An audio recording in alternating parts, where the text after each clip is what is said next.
Hey Nick, this is Mrs. Skogland. Just wanted to give you a little bit of feedback on your summer assignment. And so we're mostly going to be talking through chapter 5 on story, since that was the one that you had marked. But I'll kind of like reference some other parts as we're going through as well. So the first thing that I looked for in your body paragraphs was a strong topic sentence that really introduces the paragraph and answers this question. And I think your topic sentence, Nick, like I can tell that you get the concept and that you know what, the point the author is making about stories are.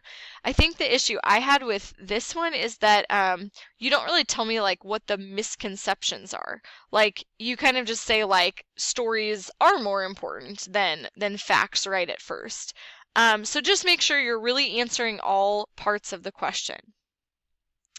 Next, I actually look at the end of your paragraph to the concluding sentence because ideally we want that to come back to the question and really just kind of wrap everything together and tie it up. So I thought your concluding sentence was maybe a little bit long, but it was good in that I liked the part where you said like stories are an experience and they are like this bond. I thought that was a really cool way to like sort of get to the significance of stories. So good work there. The next thing I looked at was evidence, and I think for the most part in most of your paragraphs you did pick good evidence that like mostly answered the question. I think in this particular paragraph it was maybe a tad repetitive, which I'll talk about in the commentary section as well. But I think the bigger issue, Nick, is the embedding of your evidence. And embedding is like the integration or how you're getting these quotes into your writing. So notice that like you have this sentence like the facts themselves is how easily we forget facts, our difficulty retrieving. Like those are two totally separate sentences, and you have that down here too. And that's not actually what we want when we're embedding quotations. Instead, we want the quote to feel like it's part of your writing. It shouldn't be like this separate section. So we're going to talk about that this week, and I would definitely encourage you to revise that. Next I looked at commentary. I actually loved this first piece of commentary, and just in general, Nick, I think you use a great writer's voice and like great word choice. Like I love the factoid. I really liked how you talked about people not feeling or people like not just letting their head feel like a overflowing garbage can with stories. Like I thought that was a neat way to kind of show your understanding of the chapter.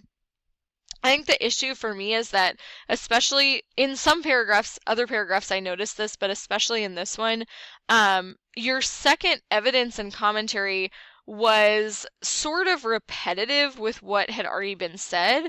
So, like, basically, you're talking up here about how, like, most minds just don't remember all of this information and all these facts, and then down here, you were sort of talking about the same thing, like people are not going to be able to remember all these facts.